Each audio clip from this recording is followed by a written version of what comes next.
Bonjour à toutes et à tous, ravi de vous accueillir ici même à l'occasion de cette belle journée organisée par la Maison de l'Architecture en partenariat avec l'Ordre régional des architectes Auvergne-Rhône-Alpes. Très heureux de vous accompagner tout au long de cette journée. Tout à l'heure pour l'ouverture effectivement de tous ces ateliers. Il y aura une petite synthèse à l'issue de cette table ronde.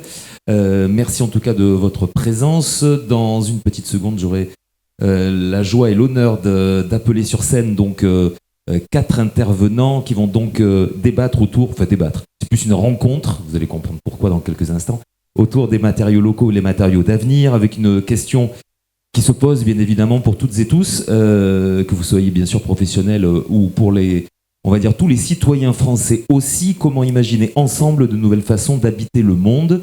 Vaste sujet s'il en est, et lorsqu'on leur resserre un petit peu le spectre effectivement de cette question, on peut se poser la question et de réfléchir ensemble aux nouvelles manières de concevoir, de construire, de transformer nos territoires face aux enjeux climatiques, énergétiques et sociaux.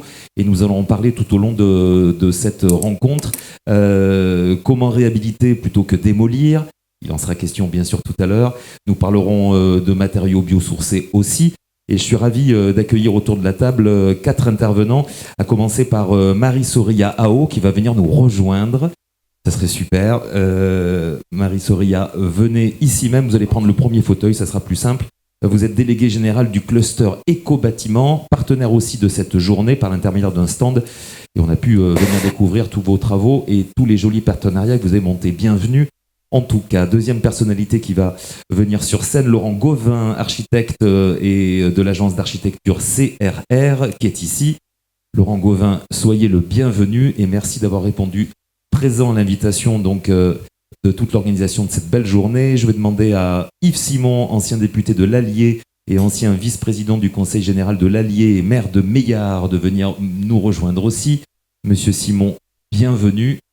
Merci de prendre place. Et pour terminer ce joli tour de table, je vais demander à l'adjoint au maire de Clermont-Ferrand, à monsieur Grégory Bernard, de venir ici même sur scène. Monsieur Bernard, c'est pas de l'impolitesse, vous allez être un petit peu dos à moi, mais tout va bien. On a déjà collaboré ensemble sur une très belle table ronde aussi du côté de Lyon. Et merci en tout cas de votre présence à tous les 4.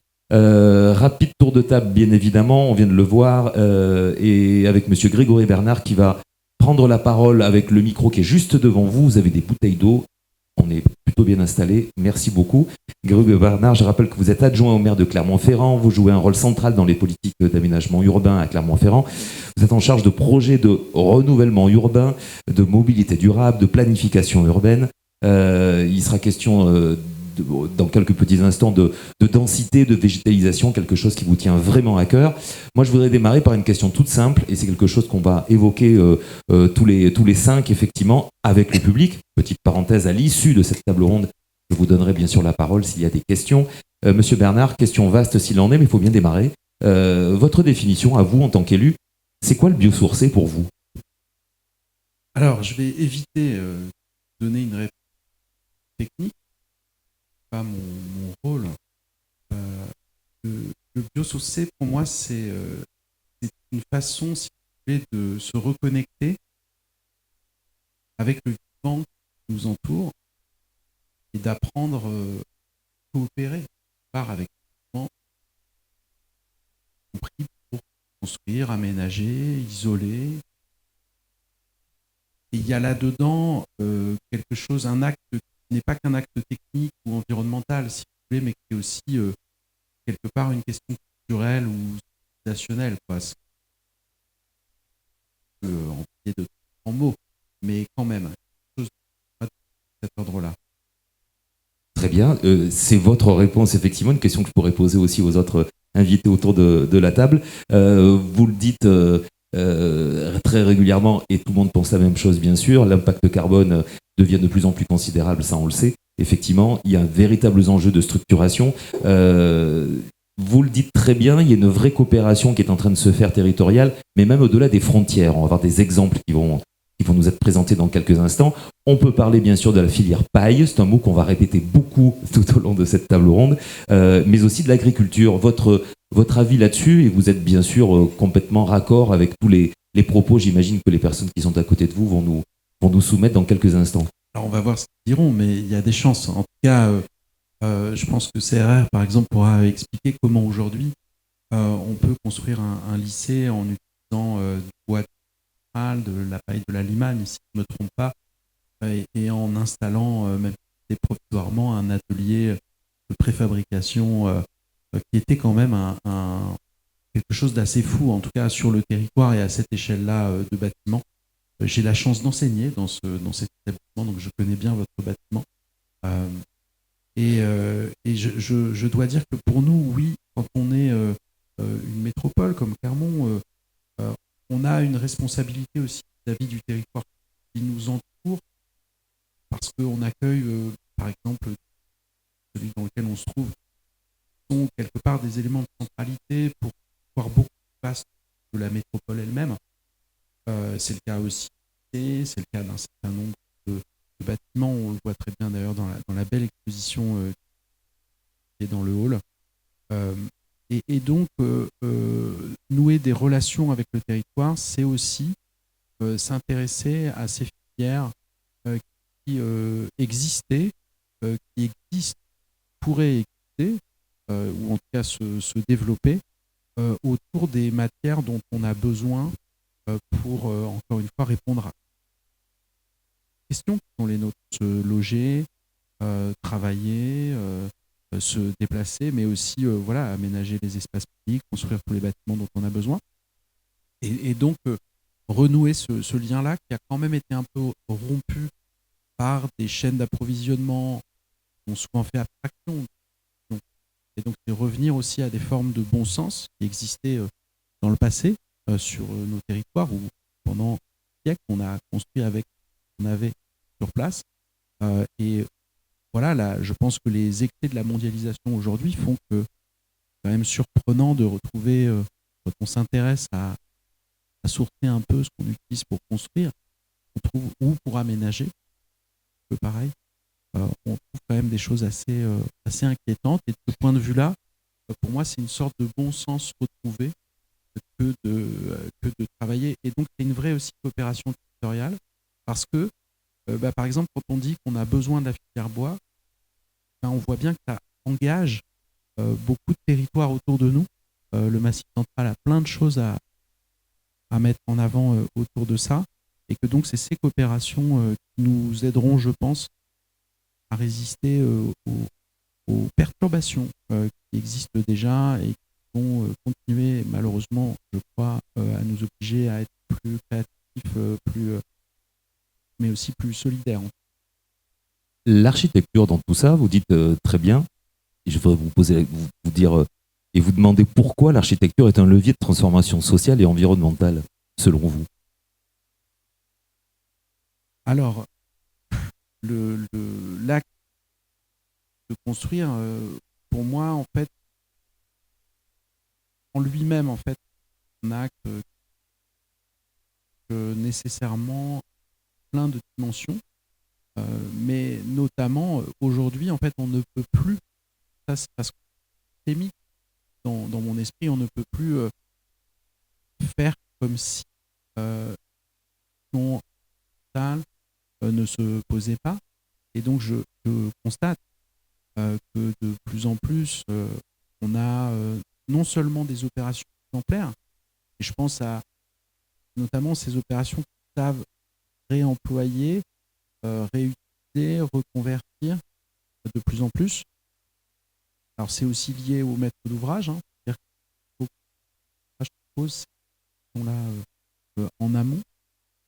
Mais je vois beaucoup de maîtres d'œuvre et notamment des jeunes générations aussi s'intéresser, approcher en fait, l'architecture, notamment à ça, en fait, très enthousiasmant. Voilà, on est sur un territoire où on a transformé un sanatorium des années 20 en école d'architecture, une gare routière du XXe siècle en scène nationale, un hôpital du XXe en bibliothèque. J'en oublie, mais vous avez les autres, notamment sont les plus emblématiques qui sont là. C'est une façon, c'est aussi un acte environnemental. Et d'ailleurs, souvent, j'aime rapprocher la dimension culturelle, patrimoniale au sens culturel du terme, et la dimension environnementale qu'on oppose trop souvent, alors même que réhabiliter un bâtiment, le reconvertir avec goût, oui, c'est à la fois un acte environnemental et un acte culturel très fort, une façon de respecter le patrimoine, y compris en lui donnant des vocations différentes de ce qu'il devait avoir au départ. Et donc, pour moi, tout ça, ce sont les mêmes dynamiques et c'est bien là que se joue, je dirais, l'essentiel. Alors, on ne va pas parler non plus que de réhabilitation et de reconversion. On va continuer, même si je pense que ça va occuper une part moins importante de nos activités, proportion, prendre à faire de plus en plus de sobriété. On va continuer à construire des bâtiments neufs.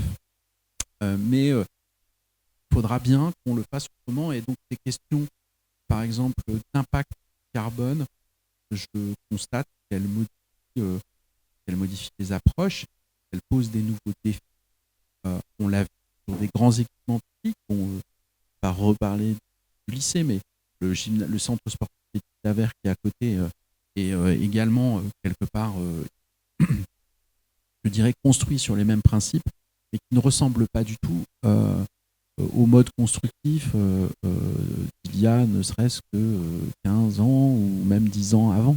On voit bien qu'on a voulu pousser des curseurs sur l'efficacité énergétique sur bâtiment et sur l'impact carbone de sa construction, et que donc on a appris, ça je crois très important, on a appris à faire autrement en mobilisant toute la chaîne de ceux qui conçoivent à ceux qui réalisent, et y compris en interrogeant ceux qui l'utilisent tous les jours en fait. Tout le monde voit bien que ces bâtiments ne sont pas exactement nés de la même façon. Là aussi, je reviens comment je salue les amis de la Maison de l'Architecture. Cette question de savoir comment on regarde qui évolue, on a peut-être parfois un peu trop un regard marqué finalement le XXe siècle avec certaines nostalgies de gestes architecturaux modernes, etc. Je pense qu'il faut croire aux créatrices et aux créateurs d'aujourd'hui qu'il y a de nouveaux langages à inventer, et notamment parce que ces approches environnementales, elles invitent à faire autrement et à concevoir autrement, mais donc aussi à regarder autrement. Ce qu'on appelle communément des enjeux culturels, et on en parlera plus amplement bien sûr tout à l'heure. Merci pour cette introduction, Grégory Bernard, et vous pouvez intervenir bien évidemment à tout moment. J'ai bien sûr d'autres questions pour vous. Laurent Gauvin, bonjour. Ravi de vous accueillir. Vous êtes architecte et vous gérez l'agence d'architecture CRR. Petite présentation de CRR. Si je dis que vous êtes une centaine de personnes, là on ne plaisante plus du tout. C'est bien ça? Si on plaisante encore, CRR. Si on plaisante. Dieu merci. Bonjour à tous. Oui, donc je fais partie des associés de cette grande maison qui est née en 1989 et qui a aujourd'hui à son actif plus de 400 réalisations. Une agence clermontoise, et on est fiers d'être clermontois, et qui est encore et dans toutes les agences que l'on a à Angers, Paris, Lyon, je redis tout le temps qu'on est une agence clermontoise et auvergnate à l'origine, et c'est important, et j'en suis fier. Donc une centaine de collaborateurs répartis sur un peu dans les 4 coins de France, qui comprend 2 entités un peu particulières. Il y a la partie architecture, c'est l'origine et l'essence même de la société, mais qui est depuis une dizaine d'années associée à des ingénieurs qui nous accompagnent dans beaucoup de nos projets, ingénieurs qui traitent de tout ce qui est QEB, qualité environnementale des bâtiments, et qui sont vraiment un petit peu nos vecteurs d'innovation, nos empêcheurs tournés en rond. Et c'était eux qui un petit peu ont titillé Eiffage à l'origine, avec qui on était embarqué sur le lycée de Gergovie pour dire est-ce qu'on construirait pas autrement que le tout béton classique isolé avec des produits plus ou moins délétères, ou voilà. Donc CRR Ingénierie, c'est aussi notre fer de lance de l'innovation chez CRR. Plusieurs secteurs d'activité, l'enseignement et la santé sont les deux principales locomotives de l'agence. On travaille un peu dans toute la France, sous forme beaucoup de marchés publics, concours sous toutes ses formes. Des logements qui nous gardent plus et des grosses opérations urbaines qui nous gardent plus autour de notre base historique sur Clermont. On va moins faire des concours de logements à l'autre bout de la France. Et puis d'autres particularités aussi dans nos activités. Quelques bâtiments tertiaires. Les plus connus peut-être sur Clermont sont le siège de la montagne et de la CARSAT aussi, qui fait partie justement des bâtiments exposés, qui est un ancien bâtiment France Télécom transformé en CARSAT et qui a beaucoup de bois aussi à l'intérieur. On ne se rend pas bien compte aujourd'hui. On a habillé de zinc ce bâtiment, mais il est assez biosourcé au final, avec une structure béton initiale. Voilà pour une présentation rapide aussi, une activité aussi dans le pénitentiaire. Voilà. On fait aussi des prisons, on en pense qu'on veut, mais voilà, il faut aussi faire ce type de bâtiment. Et puis donc pour revenir peut-être plus spécifiquement sur le sujet qui nous intéresse, le lycée Gergovie, donc bâtiment assez emblématique pour nous, hein, parce que vraiment spécifique à cette échelle-là, en tout cas dans son mode constructif et dans sa conception en général.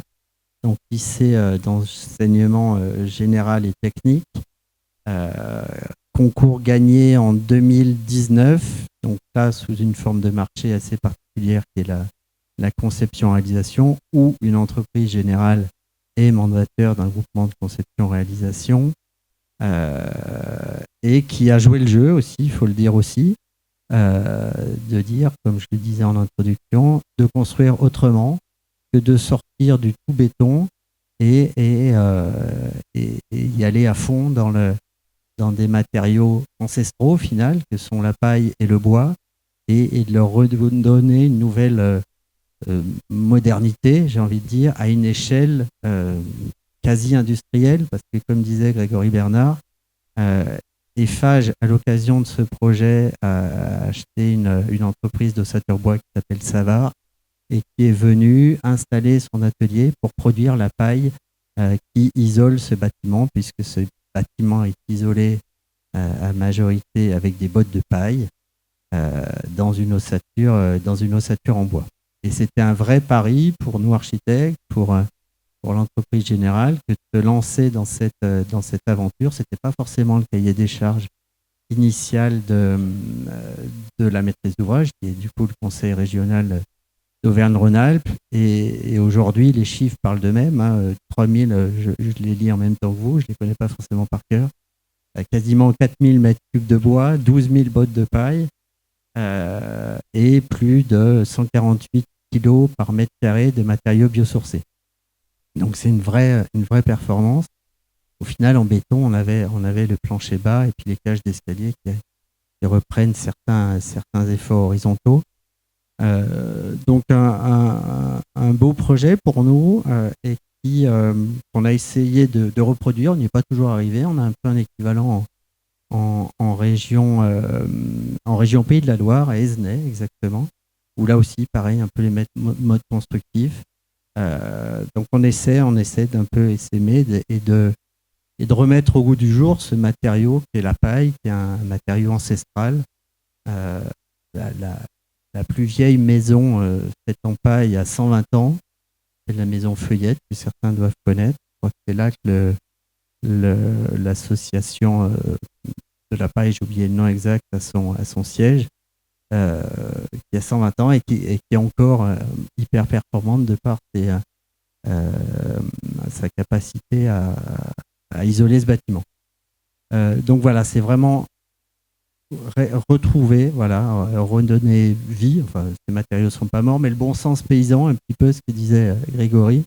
Les châteaux forts, à l'époque, on les faisait avec la pierre qu'il y avait autour du site. Nous, le lycée de Gergofi, on l'a fait avec le matériau qui est autour de nous, qui est la plaine de la Limagne et de sa paille. Donc voilà un peu et de la pierre de Volvic. Et de la pierre de Volvic, ouais. Exactement. Il n'en reste plus beaucoup de la pierre de Volvic, on en a mis un peu quand même sur le...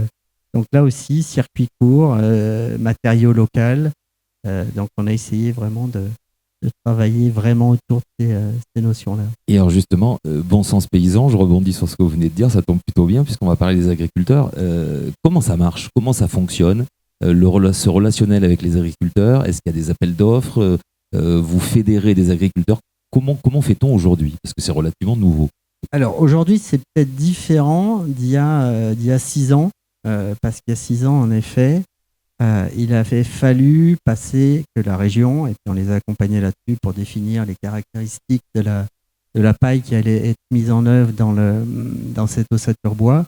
Il a fallu passer un appel d'offres spécifique 1 an avant la construction du bâtiment. Il n'était pas question au démarrage du chantier de dire tiens, on va s'adresser à l'agriculteur du coin pour qu'il nous fournisse 12 000 bottes de paille, en l'occurrence, pour ce projet. Donc, il a vraiment fallu anticiper les choses avec cet appel d'offres. Il a fallu que les agriculteurs de la Limagne stockent cette paille parce que la paille doit respecter des conditions d'hygrométrie bien particulières pour qu'elle puisse être mise en œuvre ensuite par Savard, qui l'a incorporée dans ses panneaux de façade, puisque bien évidemment, tout s'est fait, et c'est aussi l'intérêt de ces matériaux, je dirais, de construction à sec, que sont le bois notamment, le métal fonctionne pareil, c'est-à-dire une facilité à être préfabriqué en atelier pour que le lieu, au final, du chantier ne soit plus un lieu de construction, mais surtout un lieu de montage, qui a permis de travailler la paille dans des conditions de température et de pression, j'ai envie de dire, optimales pour que sur site, les panneaux arrivent fermés. Quand on a démarré ce projet, je me suis dit il va y avoir de la paille dans tout Clermont. Et en fait, pas du tout. Personne ne sait aujourd'hui que le lycée Gergovie est isolé avec de la paille. Et c'est tout l'intérêt aussi de ces matériaux et cette construction à sec. C'est cette préfabrication en atelier. Voilà. La qualité de la paille? La qualité de la paille, alors la paille déjà, il faut savoir qu'à la base c'est un déchet. Les animaux ne mangent pas de paille. Les animaux ne mangent pas de paille. S'il y a des souris au milieu des bottes de paille, c'est qu'elles cherchent le grain qui a pu rester suite à la moisson. Mais c'est pas un matériau qui se mange. Ce que craint la paille surtout, c'est l'humidité. Donc là, il y a des règles à respecter, c'est-à-dire pas plus de 20% d'hygrométrie, de faire des tests in situ pour être sûr que lorsque l'on fait, alors en atelier et in situ sur le chantier, lorsque l'on ferme la paille dans son caisson étanche au feu notamment, il y a ça aussi, ça c'est un sujet, on pourra en parler, il faut vérifier qu'il n'y ait pas d'humidité qui sont emprisonnés dans ces bottes de paille. Et ce qui est compliqué aussi, c'est l'épreuve du chantier, c'est-à-dire préserver les panneaux, les protéger durant la mise en œuvre sur site. C'est déjà une première épreuve. Et je crois qu'il y a un seul panneau qui a été, donc c'est des grands panneaux j'ai oublié la largeur, mais qui couraient d'étage à étage. Il y a un seul panneau qu'on a été obligé de ramener à l'atelier, réouvrir parce que le taux d'hygrométrie était pas bon. Donc il y a des règles à respecter. Et puis ce que je disais aussi, on a la chance actuellement de démarrer un chantier sur Lyon, sur un groupe scolaire aussi qui est sur le même mode constructif.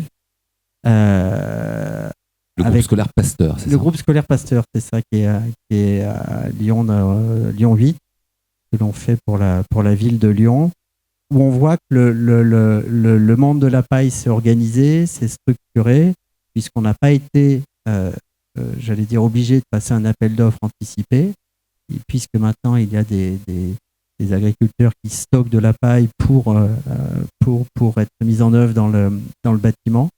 On utilise d'autres modes de paille. Sur Pasteur, on avait la paille classique qui va faire 37 par 47 par plus ou moins 1,80 m ou 1,20 m de long. Sur Pasteur, on a travaillé avec de la paille de 22 cm, donc c'est pas des bottes qui sont moissonnées en tant que telles, elles sont restructurées ou recoupées. Donc on voit que le monde agricole se structure, s'industrialise un petit peu et se met en ligne pour pouvoir construire autrement et isoler autrement nos bâtiments. Et ce qu'il faut savoir, c'est si aujourd'hui on construisait tous nos bâtiments en une année, on les isolait avec de la paille, on ne consommerait que 10% de la ressource de paille qui est produite chaque année. Donc c'est vraiment un matériau pour le coup d'avenir. La ressource est, j'ai envie de dire, inépuisable quasiment.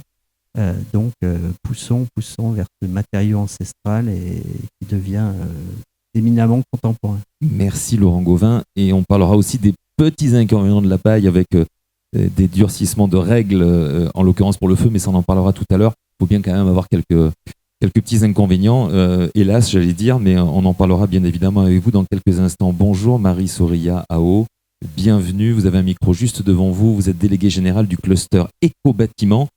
Qu'est-ce que c'est éco-bâtiment ? On en a une belle démonstration lors de la présentation ici même, mais quand même. Oui, parce que du coup le mot cluster tout le monde connaît maintenant, grâce au Covid Oui. ou à quoi, je sais pas. Donc le cluster éco-bâtiment existe depuis 19 ans, bientôt 20, on fêtera nos 20 ans l'année prochaine. L'idée du cluster, c'est vraiment d'arriver à regrouper, à fédérer l'ensemble de la chaîne de valeur qui va travailler sur l'acte de construire ou de rénover sur la région Auvergne-Rhône-Alpes, avec l'idée vraiment d'arriver donc à mettre les différents acteurs ensemble pour qu'ensemble ils puissent répondre à des projets qui soient les plus performants possibles. Donc quand je dis les différents maillons de la chaîne, c'est-à-dire qu'on va retrouver des promoteurs, des constructeurs, des architectes, des bureaux d'études, des industriels, des fabricants ou des fournisseurs d'équipements, de matériaux, jusqu'aux entreprises de mise en œuvre, et en passant, et ça je pense que c'est assez important quand même, par des bureaux de contrôle, par des assureurs, etc., puisque en fait chacun a vraiment son rôle à jouer. Et l'idée c'est vraiment que les uns les autres apprennent à se connaître, à se comprendre et à parler le même langage. On a aussi donc des organismes de formation, la montée en compétences essentielle dans la filière de l'éco-bâtiment, et puis différents institutionnels et partenaires. Donc du coup on fédère ce réseau de 250, 260 structures qui sont toutes sur la région Auvergne-Rhône-Alpes. Et vous n'êtes que 6, c'est ça ? Oui, alors on n'est que 6 dans l'équipe, ouais, effectivement. Donc pour ça, quand on me dit « Et pourquoi vous avez personne à Clermont ?» En fait, la région est très grande. Donc c'est toujours un plaisir de venir à Clermont, mais effectivement, on ne veut pas mettre une personne par département. Ouais. Et lorsque vous parlez de matériaux, vous le dites très bien, il n'y a pas que les industriels qui se bougent, effectivement. La preuve aujourd'hui avec vous. Même question que pour monsieur Grégory Bernard. Le bio-géosourcé, votre définition, qu'est-ce que c'est pour vous ? Comme ça a déjà été dit, c'est beaucoup de bon sens. C'est finalement retrouver ce qui existait déjà, qu'on a perdu un petit peu en cours de route. Mais c'est aussi la façon dont on va l'utiliser aujourd'hui, le bio et le géosourcé, on va l'utiliser aussi avec les méthodes d'aujourd'hui. C'est-à-dire qu'on va pouvoir aussi générer du bio et du géosourcé dans nos projets grâce à l'intégration du numérique, par exemple, dans le bâtiment. Et donc, en fait, c'est vraiment intéressant de pouvoir finalement prendre des matériaux qui sont... Alors nous, on appelle ça de l'ecnovation, parce que finalement, il n'y a rien d'innovant, c'est des matériaux qu'on utilisait déjà, mais qu'on va arriver à jumeler avec l'air du temps, avec ce qui se fait aujourd'hui. Et c'est ce qui fait qu'on arrive du coup à mieux performer et à valoriser au maximum des capacités, des performances de ces matériaux. On utilise toutes leurs valeurs intrinsèques, toutes leurs capacités, en les maximisant avec les outils d'aujourd'hui. Très bien, vous travaillez entre autres dans le tertiaire, effectivement, avec des bailleurs sociaux aussi. Les ressources, c'est bien joli de parler de paille et autres.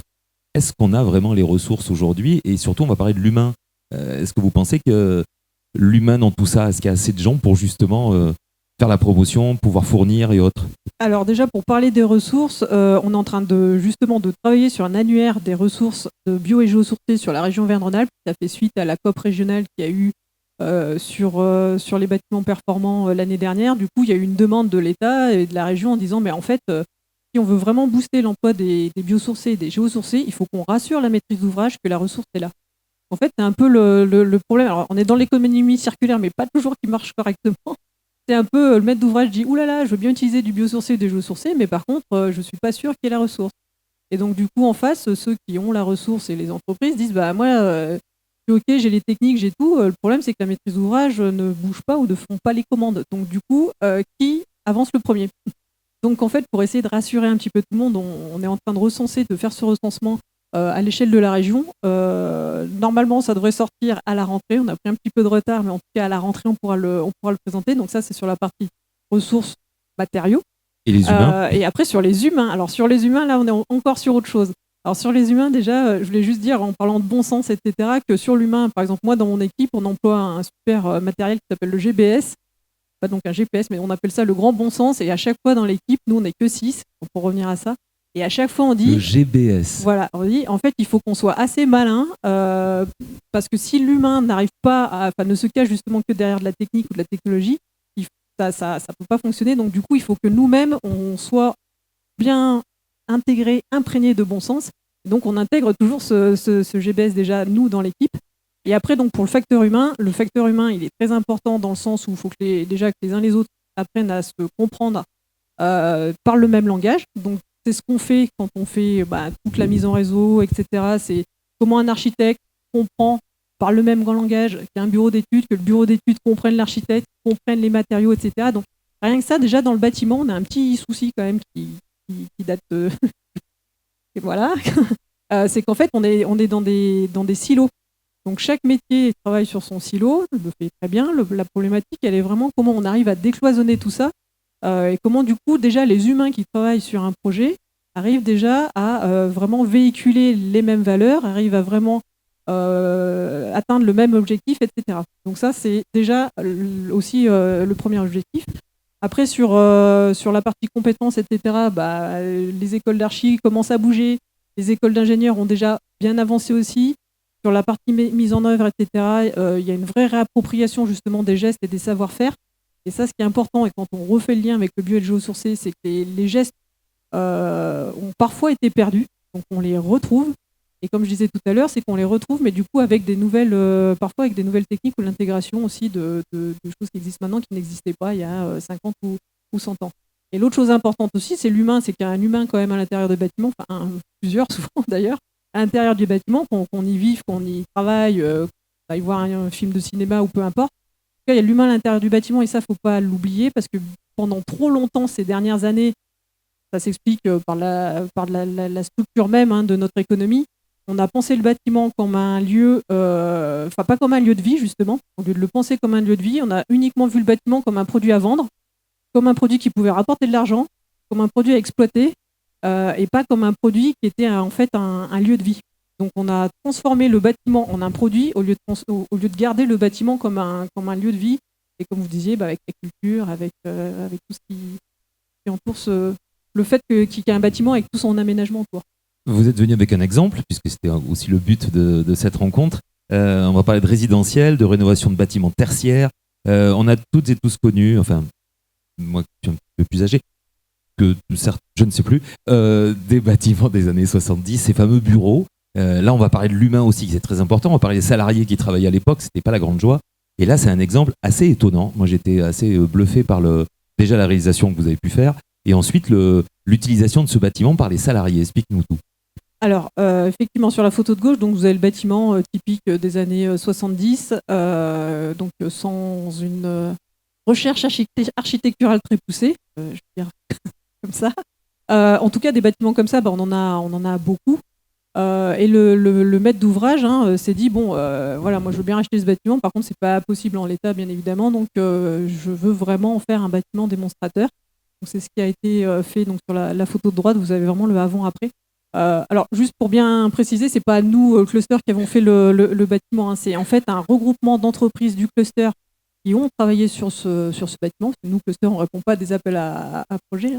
Donc, en fait, c'est un groupe d'entreprises qui a répondu sur la partie énergétique, sur la partie environnementale, mais aussi sur la partie paysagère et sur la partie ergonomie. Donc, ce qui est assez intéressant avec ce bâtiment, c'est un bâtiment énergie positive. Il produit plus d'énergie qu'il n'en consomme. Il y a plein de photovoltaïques sur le toit. Il est hyper performant. Je vous passe ces détails-là parce que j'allais presque dire ça coule de source. Voilà. Bah oui. Oui. Par contre, les éléments sur lesquels le curseur a été poussé un petit peu plus loin, et ça va aussi avec les futures réglementations, c'est les facteurs sur la biodiversité, sur le confort d'été, sur la qualité aussi sanitaire au niveau de l'air, au niveau même des poignées des toilettes qui sont auto-nettoyantes, etc. Et donc, ce qui est assez intéressant avec ce projet, c'est que le maître d'ouvrage le dit lui-même, hein, c'est qu'il a fait de son bâtiment une espèce de valeur d'entreprise.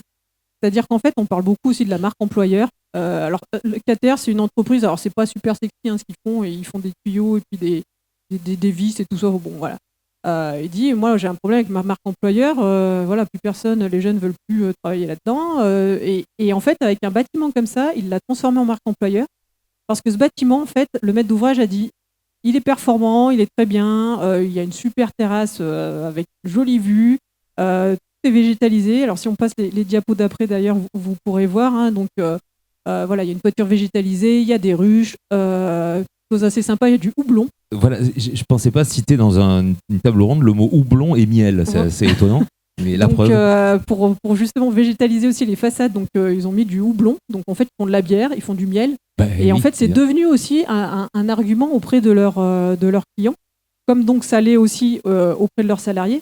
Et donc la terrasse, au lieu qu'elle soit occupée, parce qu'on peut aussi parler plus tard d'intensification des usages, de densité des usages, etc. Ce bâtiment, il est ouvert aux salariés le soir et les week-ends. Donc, on a eu l'exemple d'un salarié qui fêtait, je sais plus, je crois que c'est 50 ans, bref, qui a dit, moi, ce week-end, je privatise, entre guillemets, je fais une fête dans mes bureaux. Ça paraît comme ça quand même assez incroyable, parce que on n'a pas forcément envie d'aller retourner au bureau le week-end. Et ça permet aussi aux familles de venir. Et voilà. Et en fait, toute la famille vient, les amis, etc. Ça permet de parler du bâtiment. Donc, il y a un côté aussi pédagogique, un côté reproductible qui est super intéressant. Et en plus de ça, voilà, ils repartent avec leur petite bouteille de bière marquée KTR et leur pot de miel. Donc, voilà. Donc là, on arrive aussi, on parle d'économie circulaire, etc. Mais là, on arrive à boucler la boucle, mais d'une autre manière, qui est une manière beaucoup plus peut-être pédagogique et effectivement d'intégration du facteur humain. Bravo en tout cas pour cette belle réalisation, même si ce n'est pas, vous êtes à l'origine, on va dire. Oui, nous on fait le groupement. Le retour des salariés, il n'est que positif. Le retour des salariés est hyper positif. Alors c'est un bâtiment qui date déjà. La rénovation a été faite en 2018. Donc du coup, on a quand même déjà beaucoup de retours de monitoring. Alors, on n'est pas du tout pour le high-tech avec du monitoring dans tous les sens et de la data dont on ne fait rien, parce que déjà, quand on fait un bilan carbone global sur la data, c'est juste une catastrophe. Et ensuite, surtout, qu'est-ce qu'on fait de cette data ? Est-ce qu'il y a quelqu'un qui s'en sert ou pas ? Puis quand ça ne marche plus, on ne sait même plus que ça ne marche plus. Donc, en fait, on fait du monitoring ciblé pour faire montrer que ce bâtiment fonctionne bien. Et il y a l'élément le plus intéressant et le plus important, là, par les temps qui courent à Lyon, là, il fait vraiment très chaud, pas ici aussi, mais il y a vraiment un phénomène d'îlot de chaleur urbain. Dans le bâtiment, il y a une continuité de température qui fait que le salarié préfère aussi rester dans le bâtiment au bureau que de rentrer chez eux. Et il y a une vraie qualité de vie. Il y a donc tout un travail qui a été fait sur l'acoustique, sur l'ergonomie, sur la lumière naturelle. Parfait, très belle démonstration en tout cas. Merci beaucoup, Marie Soria Ao. Bonjour, monsieur Yves Simon, soyez le bienvenu. Vous êtes ancien député de l'Allier, ancien vice-président du Conseil général de l'Allier et maire de Meillard depuis, je peux le dire, 39 ans, c'est bien ça ? Ah, 36, je me suis. Ah, vous voyez, j'ai vieilli un petit peu votre mandat, je suis désolé. 330 habitants, là, je ne me trompe pas ? C'est ça. C'est bien ça. Présentez-nous ce joli village. Et vous en faites plus que bien la promotion est très présente lorsqu'on discute avec vous. On sent la passion, effectivement, chevillée au corps. Meillard, qu'est-ce que c'est en quelques mots ? Je vais peut-être vous répondre sur le biosourcé. Ah ben avec pour plaisir. Avoir passé 35 ans au ministère de l'Agriculture, donc ça veut dire que c'est renouvelable. Et dans le département de l'Allier, je préside aussi le syndicat d'énergie qui a financé un PCAET, un plan climat, air, énergie, territoire, pour chaque intercommunauté et donc pour chaque commune. Et aujourd'hui, nous avons 3 ingénieurs partagés avec les intercommunautés qui travaillent sur ce sujet. Et donc, on est à la fois, effectivement, sur l'hypothèse paille. Alors, je ferai qu'une remarque. Les vaches, elles aiment bien la paille d'orge parce qu'elle est récoltée plus tôt. Mais je pense que vous utilisez plutôt de la paille de blé. Donc ça ne doit pas poser problème. Laurent Gauvin, prenez note. Et puis je m'occupe un peu aussi des Gîtes de France au niveau local et national. Et les Gîtes de France, c'est aussi un partenaire pour vous, parce qu'on investit à peu près chaque année 800 millions et on libère chaque année 4500 maisons, puisqu'on a un turnover d'environ 10% chaque année. Donc, je vais dire, on est dans toutes ces logiques. Et je suis un peu compliqué au niveau national actuellement avec les DPE, parce que si on met de l'intérieur et de l'extérieur, on n'aura plus grande architecture. Donc, c'est un vrai souci. Sur cette présentation, vous avez l'église, ça a été mon premier chantier, ça. Il a fallu refaire charpente, couverture, extérieur, intérieur, éclairage par le sol, etc. Et le dernier chantier, j'ai eu que 10% de subvention, c'était un peu compliqué. Le château à côté, je ne l'ai pas réhabilité, mais il était en ruine. Et c'est une initiative privée. Et je vais dire, aujourd'hui, il est visitable, un des rares châteaux visitables. On a aussi du 5%, que je suis dans l'aire de 5%. Et puis, on a construit des gîtes, je vais dire, sous forme de chalets, tout en bois. On était un peu mouillé, on a dû faire, je vais dire, il y en a 2 qui sont sur pilotis. Au milieu, c'est une auberge gastronomique qui est ouverte, on l'a ouvert il y a 32 ans. Disons, c'était l'ancien hôtelier municipal. Donc, on a dû, entre autres, il y avait l'école qui avait un plafond à 4 mètres de hauteur. Et vous savez pourquoi, à l'époque, pourquoi on avait des plafonds si hauts? La tuberculose. Donc, on avait plus de volume. Donc, on a tout rebaissé. Et puis, on a acheté une vieille grange où on a fait l'atelier municipal. Donc, là aussi sauvé. Et puis, la mairie avec l'accès. Et puis, l'ancien terrain de foot. On a fait un espace jeu avec des jeux d'eau. Et puis, on est un village fleuri. Donc, on essaye d'être le plus accueillant et de répondre à notre devise. Pays où il fait bon vivre, il fait toujours bon accueil. Comment un maire aujourd'hui, Monsieur Simon, peut tendre vers des énergies propres? J'ai un projet sur ma commune de 58 hectares de photovoltaïque au sol, agrivoltaïsme, avec, je vais dire, quelque chose d'innovant. On va baisser l'impôt de 30% pour tout le monde. Et puis, on va prendre 50% des charges sociales des paysans qui ont bien du mal, parce que quand j'ai été élu, j'ai commencé à travailler à 16 ans. Quand j'ai été élu, il y avait 30 exploitations sur ma commune. Aujourd'hui, il y en a 8 dans le secteur allaitant. Et demain, si on a des prairies qui sont en friche, on aura de gros problèmes de photosynthèse et des gros problèmes de piège carbone. Donc, il faut y penser. Et on en parle beaucoup, mais on ne le fait pas souvent. Donc, nous, on a décidé avec les agriculteurs. La commune s'est portée acquéreur d'une ferme qui se libérait, qui n'avait plus de bâtiment. Donc, on a dit, bien voilà, on va se porter acquéreur. Et chaque exploitation pourra bénéficier des retombées, sachant que ce champ photovoltaïque pour toutes les collectivités, que ce soit département, intercommunauté, commune, etc., va produire 600 000 € de retombées chaque année, ce qui est loin d'être négligeable. Si vous voulez aujourd'hui, et c'est une grande discussion, l'Allier est très en forme pour les énergies nouvelles. Notre seul souci, c'est comment on injecte ces énergies avec un manque de postes sources. Et je vais dire dans le gaz, avec je représente la fédération dans le groupe Gaz Renouvelable à Paris. Et aujourd'hui, on marche 2 pas en avant, 3 pas en arrière. On ne sait pas où on va. Et si on doit réduire de 50% nos consommations de gaz, eh bien, il faudra peut-être que dans les 50% restants, on ait 40% de biogaz. Et avec un petit souci, on peut être concurrent pour la paille. Pas mal. Là, non, mais c'est pas vrai en plus. Je vais dire, c'est des arguments qui ont été exposés contre la méta, et c'est pas le cas. Aujourd'hui, on a, je vais dire, d'autres supports, parce que la vache, pour manger, elle a besoin d'éléments grossiers et elle a besoin de paille. Bon, mais c'est autre chose. On revient sur la première. Je vais vous décrire rapidement. Petite parenthèse, vous avez, pour toutes celles et tous ceux qui ont connu les francs, bien sûr, ça a été retraduit, bien sûr. En euros. En euros, on est bien d'accord. Alors, la première version, c'est pas celle-ci, excusez-moi, c'est la première. Arthur, merci. Voilà. Donc là, c'est un village vigneron. J'ai un village qui est plus gros que le bourg. C'est une maison qui était inhabitée depuis des années, avec une particularité. Vous aviez la maison d'habitation, la grange, la petite étable au bout. Et en général, le vin n'était pas terrible. Vous aviez dans la grange la cuve où on faisait fermenter le vin et où on le pressait. Donc là, on a fait une première opération. On a acheté cette maison. Et puis, on a fait 2 F5 avec 2 salles de bain et 4 chambres. Et on a fait ça avec la Caisse des dépôts et consignations sur un prêt sur 35 ans. Alors, c'est long. C'est long parce que c'est des logements très sociaux. Et c'est un peu compliqué à chaque changement de locataire. En général, il faut remettre une année de loyer. Bon, mais c'est comme ça pour les remettre en état. Chauffé au départ, il y a 95, l'État nous conseillait de faire du gaz, de mettre du gaz. Et on les a toutes équipées maintenant, disons, de poêles granulés bois dans la partie la plus grande, ce qui chauffe beaucoup. En dessous, c'est la dernière opération, c'est celle de cette année. Vous voyez, c'est la petite maison là qui était dans ce village. On ne la voyait plus quasiment, parce que la photo est ancienne, mais il y avait du lierre partout. Et on l'a réhabilité, et on a fait un lieu de rencontre des habitants. On peut aller taper la belote, on peut, après la pétanque, on peut se retrouver. Donc il y a un digicode, et les gens rentrent comme ils veulent dedans. Et là, on a eu des aides à la fois de la DETR, parce que le bâtiment était intéressant, et puis du conseil départemental. Vous voulez commenter? Opération plus ancienne. Très bien. Ça, c'est la deuxième opération, 97.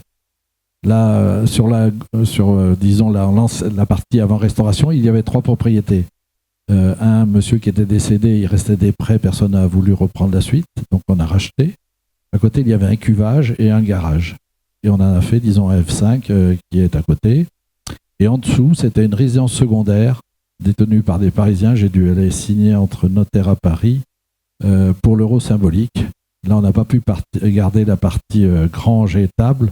On a gardé le mur derrière, mais on a réhabilité. C'est bien la partie que l'on voit au fond, où il y a le F4 aujourd'hui, chauffé avec là aussi gaz, mais avec des bûches. Donc sur tous les logements communaux, on a le mix énergétique. Une opération, là, c'est bien la même maison. Hein. On voit la cheminée d'ailleurs. Et et je le dis souvent aux conseils départementaux, parce que je pense que l'Allier n'est pas une particularité. Quand les gens ont des aides sociales, il y a un recours sur succession. Pas sur l'APA, mais sur les aides sociales. Et là, il y avait un recours sur succession, et il n'y a pas de service du département qui s'en occupe. Et résultat, voilà ce qui était devenu la propriété. Et voilà ce qu'on en a fait, avec la maison d'habitation en haut, la grange en dessous. Et là, on a quasiment réhabilité le quartier. On a fait 2 F2, mais des F2 qui font entre 80 et 100 mètres carrés. On ne pouvait pas faire bien autrement. Et là, on est aussi en mix énergétique, mais on est avec, pompe à chaleur et granulés bois. On a fait le tour. Alors, dans les bâtiments réhabilités, parce qu'on a tous aussi ces expériences, moi j'ai toujours été très surpris dans les anciens bâtiments que je connais, c'est la réutilisation du bois. Vous n'avez pas une poutre, etc., qui n'a pas été réutilisée. Donc c'est vieux comme le monde. Pour ceux qui connaissent bien l'Allier, j'ai présidé le CIE pendant plusieurs années, j'en suis toujours d'ailleurs le trésorier. On a beaucoup de constructions en pans de bois sur la Sologne bourbonnaise, parce qu'au fur et à mesure qu'on gagnait sur, le marécage, on changeait la maison de place avec du torchis. Et puis, on a aussi du pisé. On trouve aussi du pisé dans l'Allier. Et donc, si vous voulez, ces matériaux utilisés, réutilisés, eh bien, moi, c'est une priorité, un devoir de les garder. Et le politique que je suis, c'est de dire, quand on veut, on peut. C'est Obama qui l'a dit, c'est pas moi. Mais, il n'y a pas de raison de ne pas pouvoir réhabiliter, du bâti. Dans la dernière qu'on a fait, la maison 2025, on a dû trouver à peu près dans la maison 4 ou 5 fours. Parce que chaque maison avait son four à bois pour faire le pain. On a trouvé des portes à 1,40 m, la hauteur des gens. J'ai par exemple acheté une maison pour 3 000 €, on a fait une maison association. Là aussi, on a trouvé ces portes, on a gardé le four à l'intérieur, etc. Ça vous redonne tellement de goût.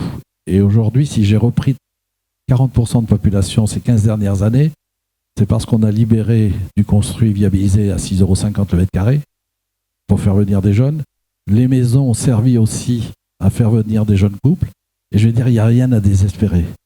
Mais il faut aussi avoir une logique dans l'investissement. Aujourd'hui, ma commune, quand elle dépense 1 en fonctionnement, elle dépense 2 en investissement. Et ça fait des années. Et ça ne m'empêche pas, d'avoir 3 ans de budget d'avance par rapport au fonctionnement. Donc toutes ces logiques ne sont pas le fruit du hasard. Quand je suis arrivé, il n'y avait pas un centime en caisse. Résultat, j'ai privatisé dans ma petite commune. Et c'est possible. Et j'ai rationné, le coût de fonctionnement sur tous les sujets. Ça nous pend au nez. Hein. De toute manière, on sera obligés les uns les autres. Et de donner priorité à l'investissement, parce que c'est l'emploi. Et donc on a tout intérêt, à être dans cette dynamique. Après, je ne vous parle pas des aménagements de bourg. Je vous en ai parlé, celui qui a mis sur les fonds baptismaux le contrat d'aménagement de Bourg de l'Allier qui a fait du bien dans toutes les collectivités, où on a beaucoup enfoui, on a beaucoup fait un certain nombre de choses. Et pourquoi je l'avais fait? C'est que quand j'ai fait mon premier enfouissement, quand ça a été fini, j'ai dit, il y a un petit souci. J'ai oublié de passer le goutte à goutte. Et oui, on peut passer le goutte à goutte quand on enfouit. Et on ne le fait pas. Et s'il faut le refaire, là, ça coûte beaucoup trop cher et on ne le fait pas. Donc c'est toutes ces logiques, si vous voulez, qui font que j'ai été à l'initiative d'un syndicat intercommunal d'aménagement et de développement. On est devenu communauté de communes avec Archi. J'ai toujours travaillé avec les archis. J'allais vous poser la question, votre relationnel avec les architectes. Oui. On a fait un plan d'aménagement des 14 communes. On en a fait un premier, on en a fait un deuxième, pour qu'il y ait une logique entre les uns et les autres. Il y a des territoires qui ont des logiques, même si on a des différences. Mais je veux dire, il y a des logiques d'aménagement. Je vous ferai peut-être bondir. Moi, le trottoir, j'en veux pas dans les campagnes. On a une délimitation pavée au sol, c'est merveilleux. Vous avez des trottoirs qui sont en herbe, c'est merveilleux. Je veux dire, ça pose pas de problème d'entretien. Et il y a toutes ces logiques qui font que, après, on a envie de venir chez vous parce qu'on dit c'est sympa. Et je vais dire, par rapport à l'insécurité, par rapport à un certain nombre de choses, je vais dire, il y a plein de choses que l'on doit faire et on en a les moyens. Même si aujourd'hui, je partage totalement, c'est très compliqué d'embaucher. J'ai encore 70 personnes sous ma coupe, c'est très compliqué. Mais je vais dire, on va intéresser les gens si on donne de l'espoir. Je reviens sur le relationnel avec les architectes. Excellent. J'ai toujours travaillé avec des archis. Pour moi, j'ai gagné de l'argent. Je n'en ai pas perdu. Parce que ça m'a permis, 10 ans, d'avoir de bonnes analyses, de faire de bons marchés. Et je considère, si vous voulez, la dernière chose que je viens de faire, c'est un restaurant pour 100 personnes handicapées dans un bâtiment ancien. Je veux dire, il y avait une idée sur un gros projet à plus de 4 millions pour un petit établissement.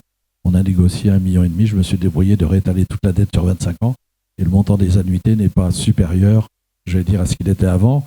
Je veux dire, on a fait une maison France Service Public dans un ancien bâtiment abandonné, acheté à l'époque pour 60 000 euros, pour un touristique pareil. Dans l'ancienne gare de Trongé, on en a fait une salle à la fois de spectacle avec des gradins rétractables, etc. Donc il y a plein de possibilités. Et puis on peut aussi prendre le siège du syndicat de l'Allier. Aujourd'hui, il fait 1000 m². Il est entre triple vitrage. Il est avec pont, avec puits canadien. Et pour 1000 m², je dépense 1000 euros de gaz par an. Voilà. Donc ça, on peut faire plein de choses. Merci Yves Simon. Vous pouvez bien sûr intervenir à tout moment. Grégory Bernard, lorsque l'on écoute tous ces propos plutôt positifs, il y a quand même un écart entre le discours qu'on vient d'entendre et la réalité du terrain. Ça commence petit à petit à changer, effectivement, mais comment vraiment changer d'échelle, selon vous? Alors, je sais pas je pense que l'écart, c'est le temps de l'adaptation, en fait. Donc, on a, je crois, on est dans des moments où les professionnels, et je pense, en disant les professionnels, je pense aussi aux entreprises qui réalisent, etc., sont dans des temps un peu difficiles quand même. Parce que aujourd'hui, les coûts de construction, on en a très peu parlé aujourd'hui, mais sont quand même, créent aussi une situation de tension forte. Il y a une partie de l'économie de la construction, par exemple, de logements collectifs neufs. Je pense à la promotion immobilière qui traverse une crise très importante aujourd'hui. Et que donc on a, moi je considère qu'on est dans un moment de bascule. C'est-à-dire que nos façons de construire, nos façons d'imaginer, y compris que d'habiter par exemple, doivent changer. Et dans ces moments de crise, en fait, il y a toujours des gens qui sont un peu en avance et des choses qui se font malgré tout, qui sont un peu expérimentales. Je pense d'ailleurs que les bâtiments publics sont souvent, ça peut être vrai dans un bourg comme dans une grande ville, les bâtiments publics sont en fait des leviers, sont en fait des bâtiments exemplaires. On va aller chercher justement parfois un peu plus fort que ce qui fait en général. Mais ça fait aussi des démarches température qui tire en fait d'autres acteurs privés, etc., à bouger. Et donc, de ce point de vue-là, dans les métiers notamment, sont aussi là. Eh bien, on voit qu'il y a quand même des nouveaux acteurs. Je pense à des jeunes professionnels qui justement choisissent très consciemment d'aller sur ces sujets, par exemple du biosourcé, du géosourcé, de retrouver justement les gestes que vous évoquez, ce qui n'est pas facile en fait en tant que tel. S'il y a dans ce moment-là de la commande publique, un début aussi de commande privée sur ces sujets, ça aide à voilà. Mais on voit bien que oui, il y a une question d'échelle, c'est-à-dire qu'aujourd'hui, sur un territoire comme le nôtre, si on parle par exemple du logement, en fait, ça représente pas grand-chose. C'est-à-dire qu'aujourd'hui, en quantité, donc autant nous, par exemple, la ville de Clermont, comme maître d'ouvrage, ça nous viendrait même plus à l'idée en fait de ne pas être sur du bas carbone ou sur de l'énergie positive en fait. Il faudrait des maîtres d'ouvrage d'avant-garde quelque part. Mais il y en a de plus en plus. Mais si vous voulez, on l'assume, y compris financièrement, parce que ça a été dit par d'autres, mais c'est pas la question du recours à un architecte en fait qui est problématique sur le plan financier. C'est pas ça aujourd'hui. Et heureusement qu'on a besoin justement de professionnels pour nous accompagner. Et c'est pas aux collectivités ou à d'autres. Moi, je suis un défenseur en tout cas de l'architecture et des architectes et par contre on voit bien que on a à assumer dans ces moments un peu où c'est pas encore complètement stabilisé, etc., de faire des choses qui peuvent parfois coûter plus cher quand même et deux qui sont pas toujours complètement encore au point, mais ça sera là. Ça serait intéressant de rentrer un peu plus dans les discussions, je sais pas comment CRR, mais c'est-à-dire que en fait, moi je pense que dans les temps troubles en fait, dans lesquels nous sommes, il faut accepter l'expérimentation, accepter des démarches en fait, qui sont des démarches assez proches de la recherche en fait, et que collectivement on doit faire preuve d'une grande humilité pour ça, pour essayer voilà, tout simplement de faire autrement. Et donc oui, c'est difficile d'emmener la masse des professionnels, et je pense notamment au milieu justement de la construction et du bâtiment, qui malheureusement peut avoir tendance parfois à être dans une forme de nostalgie d'une autre façon de faire qui a pu, je vois que ça fait écho. Oui, je vais faire réagir Marie Soria. Et donc on doit donc dans ces moments-là, il faut faire preuve de conviction. C'est pour ça que quand je dis que c'est aussi des questions culturelles, c'est aussi des questions de génération, il y a plein de choses qui se jouent et de rapport aussi aux imaginaires. Par exemple, moi, je ne suis pas un défenseur de la métropolisation et si vous voulez, d'un imaginaire de la ville, même si on doit, pour des raisons écologiques aussi, assumer une forme de densité, etc. en ville, c'est pas la question. Mais par contre, je crois beaucoup que le territoire du Massif central, au sens large, je suis président d'une agence d'urbanisme qui a choisi de sortir de la métropole et d'appeler Clermont Massif central. On a d'ailleurs une communauté de communes pas très loin de chez toi, cher collègue, qui nous a rejoint, et je t'invite à étudier la question. En fait, de plus en plus, on va avoir besoin aussi de coopérer entre territoires. Et par exemple, la question d'habiter, venir réhabiter dans ces bourgs qu'on a délaissés, pose plein de questions.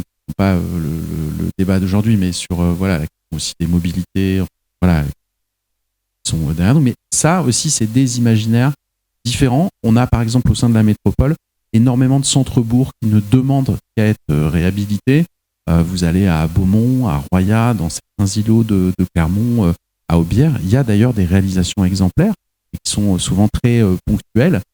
Et les vraies démarches, justement, je dirais systémiques, qui ont pu être portées dans certains territoires ruraux, et c'est le cas dans l'Allier, c'est le cas aussi dans beaucoup d'endroits du Massif central, et qui ont mobilisé d'ailleurs souvent des professionnels de l'urbanisme et de l'architecture autour de projets structurants, même s'ils sont d'échelle très différente de ce qu'on peut connaître en ville. Pour moi, c'est un peu des modèles. C'est-à-dire qu'on doit apprendre dans les urbains aussi de ces exemples-là. Et souvent, là aussi, c'est du bon sens, c'est de la petite échelle, c'est des approches transversales, un peu holistiques. C'est-à-dire qu'on part vraiment des besoins des personnes et des habitants et on essaie de se poser toutes les questions. Voilà. Donc, comment on va changer d'échelle ? En fait, j'ai pas forcément la recette toute faite. Ce qui est sûr, c'est que c'est pas si facile que ça. Faut pas qu'on se raconte que suffit de faire une conférence en disant qu'on va maintenant juste ne faire plus qu'utiliser des matériaux locaux, etc. Je signe des permis de construire tous les jours. Je pense que la proportion, si vous voulez, de matériaux locaux utilisés dans les permis est encore assez faible. Voilà. Donc il faut qu'on ait conscience de ça et c'est d'abord une bataille culturelle. Et merci beaucoup Grégory Bernard. Et réaction de Marie Soria-Hao, justement, alors j'espère que ça n'ira pas à l'encontre de ce que vous venez de dire, mais le sur-mesure c'est bien, mais quand même, est-ce qu'il y a des pistes ? Est-ce qu'il existe des pistes pour justement massifier la performance environnementale des bâtiments, selon vous ? Oui, alors oui, il en existe et c'est vrai que pour rebondir quand même sur ce que vous disiez, on a à faire face à une résistance au changement qui est quand même très élevée dans le bâtiment. Parce qu'on est sur un secteur d'activité qui est historiquement comme ça. Il y a aussi un aspect culturel derrière ça. Et c'est vrai qu'on le voit tous. Alors vous êtes ici, c'est-à-dire vous êtes mobilisés, vous vous êtes déplacés sur un événement qui est organisé par le CROA. Mais nous, on le voit aussi dans tout ce qu'on organise. Il y a un mois, on était ici, on faisait notre journée de l'éco-bâtiment, on a invité toute la maîtrise d'ouvrage du coin en disant voilà, il faut venir faire votre sourcing, etc. Bon, on a difficilement 110 personnes qui viennent et on se dit mais où sont les autres ? Voilà. Et en fait, il y a aussi cette résistance au changement de oui, j'ai pas le temps, j'ai pas ci, j'ai pas là. Ok. Et il y a aussi une résistance au changement de la connaissance de ce qui se fait, etc. Et ça, ça fait partie de notre boulot du quotidien qui est pas simple. C'est intéressant aussi d'aller s'ouvrir l'esprit sur ce qui se fait ailleurs. Parce qu'on a aussi d'autres territoires qui ont d'autres formes, justement, qui ont trouvé des formes de coopération, etc. Donc, on travaille aussi beaucoup sur cet aspect de coopération entre territoires, parce que la thématique, c'est aussi réemployer les territoires. Et c'est vrai que suivant si on est en territoire plutôt urbain, périurbain, en territoire rural, sur des zones de montagne, etc., on n'a pas les mêmes problématiques, on n'a pas les mêmes enjeux. Donc, en fait, on ne peut pas répliquer comme ça ce qu'on a fait à un endroit à un autre. Ça, pour le coup, on ne peut pas massifier dans ce sens-là. Voilà, donc ça c'était un peu pour plutôt rebondir sur les sujets précédents et pour effectivement répondre à votre question. Alors il y a des solutions qui existent pour essayer d'aller un peu plus loin et d'arriver à massifier cette rénovation performante ou d'ailleurs de la construction neuve, les deux fonctionnent. Alors on l'a un peu vu, vous en avez un petit peu parlé sur de l'industrialisation, de la pré-industrialisation de panneaux. Nous on travaille sur le hors-site qui peut se faire donc en atelier, en usine, qui peut s'appliquer sur la rénovation comme sur du neuf. Alors c'est pas la solution miracle parce que je sais que des fois quand j'en parle, je me fais tirer dessus à boulet rouge. Donc voilà, bien attention, ce n'est pas la solution miracle, mais c'est une des solutions qui peut permettre d'agir sur certains types de bâtiments qui encore une fois n'ont pas une valeur patrimoniale ou architecturale extraordinaire, mais sur lesquels en fait on peut vraiment arriver à gagner un gain de performance et un gain de productivité, un gain de coût et un gain de qualité qui est vraiment là et qui nous permettrait du coup d'arriver à faire plus de volume. On travaille beaucoup sur ces sujets-là avec les bailleurs sociaux. Ils ont un patrimoine qui le permet plus facilement.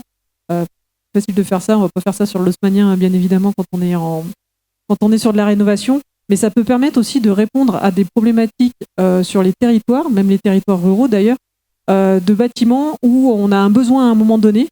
On travaille là-dessus avec la direction des lycées de la région d'ailleurs, où à un moment donné, il y a besoin d'un internat par exemple, ou sur les stations de montagne, à un moment donné, il y a besoin des saisonniers.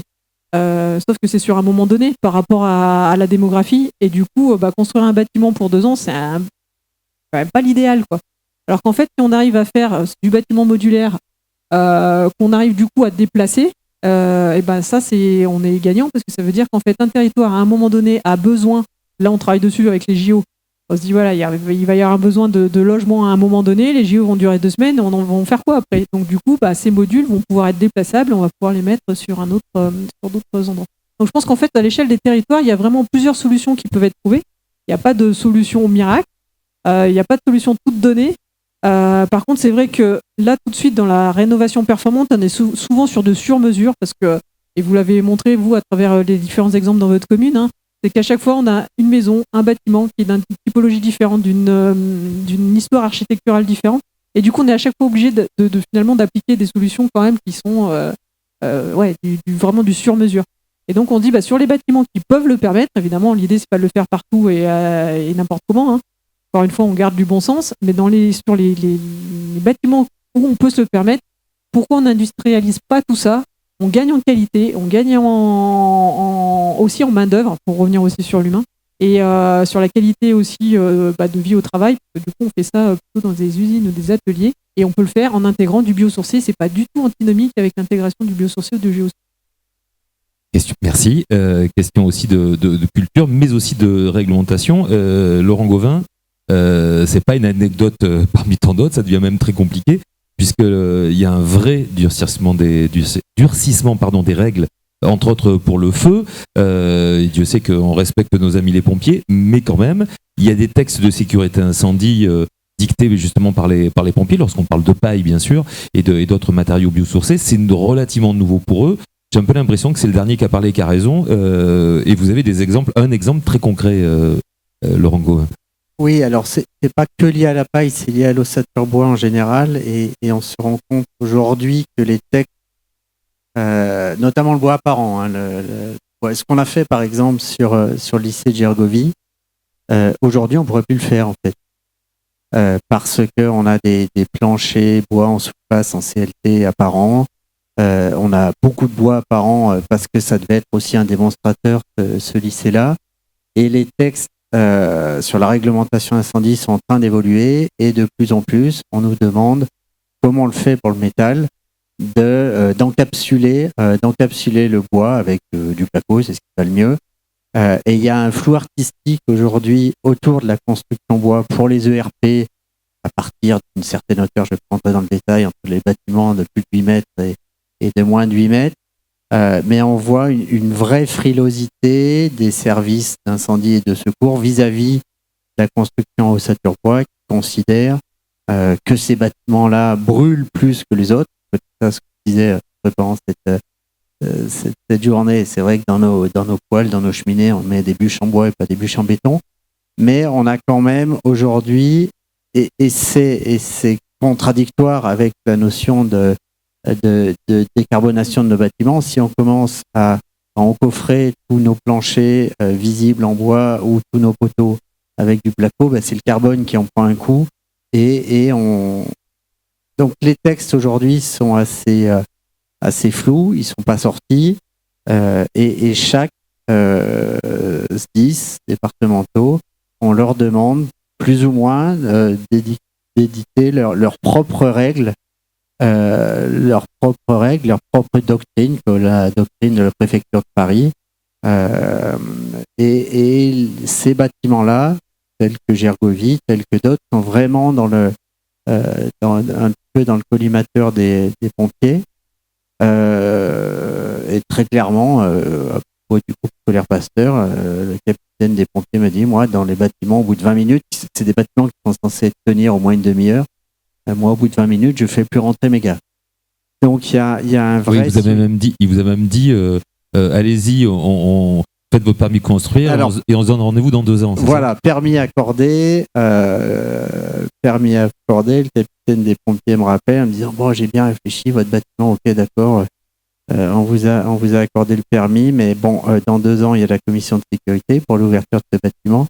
J'espère que vous aurez fait des choses d'ici là. Entendu, j'espère que vous aurez prévu du sprinklage, j'espère que vous aurez encapsulé 75% du bois visible, en s'appuyant sur des textes qui aujourd'hui ne sont pas clairs, pas vraiment écrits et opposables, et on est dans ce contexte aujourd'hui. Et est-ce qu'on a mangé notre pain blanc sur l'ossature bois apparente, visible, telle qu'on fait à Gergovie, mais on l'a fait sur d'autres bâtiments? Je sais pas, mais les choses vont pas forcément dans le bon sens par rapport à ça. Voilà. c'est un peu la situation qu'on vit. Et des bureaux d'études qu'on connaît bien, que sont Sylva Conseil, qui nous a accompagnés sur des dizaines de bâtiments, voire plus, avec TRR. Aujourd'hui aussi, suivant les régions, suivant le contrôleur technique, suivant le capitaine au commandant des pompiers locaux, on ne sait pas. On est dans ce flou artistique et c'est assez compliqué et on rencontre une espèce de marche en arrière. A fortiori, nous, la taille de notre boîte, c'est qu'on travaille beaucoup aussi en conception-réalisation, on en pense qu'on veut. J'ai cité FH, mais je pourrais citer toutes les entreprises générales de France et de Navarre, peuvent un peu sauter sur l'occasion à dire, voyez, le tout bois, ça passera jamais auprès du contrôleur technique. Et on revient, ils ont leurs vieilles habitudes de revenir, alors pas au tout béton, même si moi je pense que la solution, ça va être le mix. Comme on parle du mix énergétique, on parle du mix en termes de matériaux. Je pense que l'association du béton et du bois marche bien dans des équilibres à définir. Mais on est un peu dans ce contexte de retrait presque qu'on nous a permis de faire il y a 4 ans sur Gergovie. Aujourd'hui, ça devient de plus en plus compliqué. Donc ça, c'est une réalité quotidienne. Ouais. Monsieur Yves Simon, une réaction peut-être sur ce que vous venez d'entendre? Je vais dire, personnellement, pour avoir été à l'origine de la création du centre d'élevage de l'Allier, on l'avait fait en lamellé-collé, il n'a jamais bougé. Parce que je sache, je suis administrateur aussi du SDIS, pour prendre la ferraille par rapport au bois, lequel résiste le mieux de dire. Et le syndicat qui allie béton et lamellé-collé, et ça pose pas de problème majeur. Ce que je voulais dire, et c'est un petit message que je vais vous faire passer aussi, parce que je pense que les maires ont aussi besoin de vous. Et quelquefois, et je l'ai déjà dit à des archis, c'est pas inutile de s'informer sur les financements existants, sur comment les choses peuvent se passer. Je voulais raconter une anecdote. J'ai une jeune maire, conseillère régionale de mon département, qui a été élue avec une commune qui avait plus de dépenses que de recettes. Elle devait emprunter pour rembourser les emprunts. Lui, comme ça. Et je lui ai donné quelques conseils. Et puis, au bout de 2 ans, elle me dit est-ce que vous pourriez venir voir? Je l'ai regardé, je lui ai dit, c'est bien, vous avez suivi les conseils. Et je lui ai dit, qu'est-ce que vous faites avant la fin de votre mandat? Rien.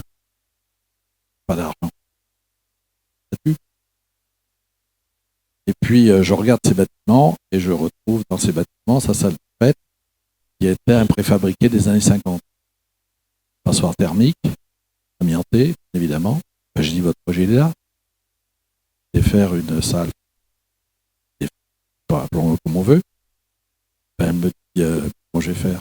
Et on va te faire un prix au mètre carré. Pour 300 mètres carrés, on va mettre 600 000.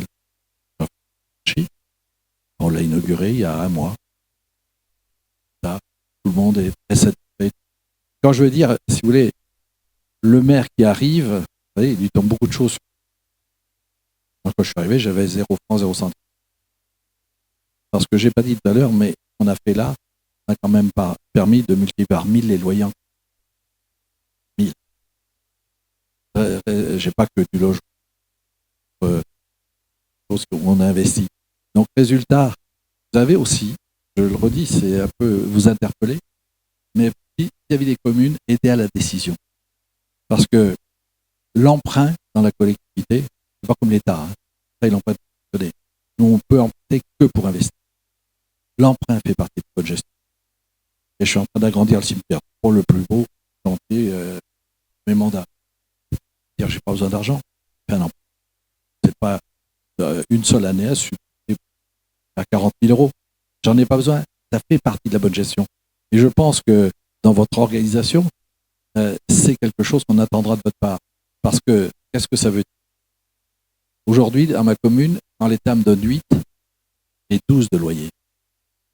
Et j'ai 15 d'impôts. Et demain, j'aurai 35 de loyer, plus que 12 d'impôts, et j'aurai 0. C'est des changements profonds. Mais c'est quelque chose qui mériterait, je veux dire, qu'on partage tous. C'est ces approches. Je vais vous dire quelque chose parce que j'ai compris la communauté de communes, vous reparlez, j'en fais partie. Moi, il y a deux choses qui m'intéressent dans la vie. On dit il y a les faiseux et les taiseux. Moi, je suis faiseux. Et puis, j'aime bien, je l'avais dit au congrès de la FNTCR à Besançon cette année, au patron d'RTE, moi, j'aime bien la formule de Desproges. Un jour, j'irai vivre en théorie parce qu'il n'y a pas de problème. Merci, monsieur Simon. J'aimerais vous donner la parole maintenant, bien sûr. J'espère qu'il y a des questions pour alimenter peut-être des questions sur ce que l'on a entendu depuis le début ou peut-être d'autres thématiques autour de, effectivement, ce réemploi et toutes les thématiques que l'on peut entendre et peut-être donner peut-être des idées aux personnes qui sont là. Est-ce qu'il y a déjà des questions ? Voilà. Je sais que c'est toujours la première question qui est difficile à poser. Oui, non. Non. À première vue, c'était très clair. Pas de questions. Non. Je vais laisser le mot de la fin. Une petite conclusion rapide peut-être avec vous, monsieur Grégory Bernard, sur ce que l'on vient d'entendre, effectivement, puisque juste après, je vais demander à Isabelle Dieu de venir nous rejoindre pour clôturer cette table ronde. Quelques mots peut-être pour conclure ces échanges. Alors, merci d'abord pour l'invitation, merci à la qualité des interventions des uns et des autres. Je vois que oui, les mathématiques, bien, en fait, ils l'ont toujours été, ils continueront à l'être. Il y a beaucoup de choses à faire pour ça. Il faut que l'ensemble des professionnels se mobilisent, que des élus y croient, par aussi leur territoire. Et puis, les professionnels que vous êtes doivent aussi croire, et malgré les vents les enjeux financiers aussi, il faut continuer à promouvoir ça parce que je crois que ça donnera du sens peut-être au métier, et notamment pour cette jeune génération dans les métiers de l'architecture. Cette question de savoir le sens qu'on peut donner au métier qu'on fait est une chose importante, avec de retrouver ces locaux, c'est une belle chose. Voilà, ce serait pas plus long. Merci. Merci infiniment. J'aimerais des remerciements par vos applaudissements, s'il vous plaît, pour Marie Soraya Ao, pour Yves Simon. Merci, monsieur Simon. Merci.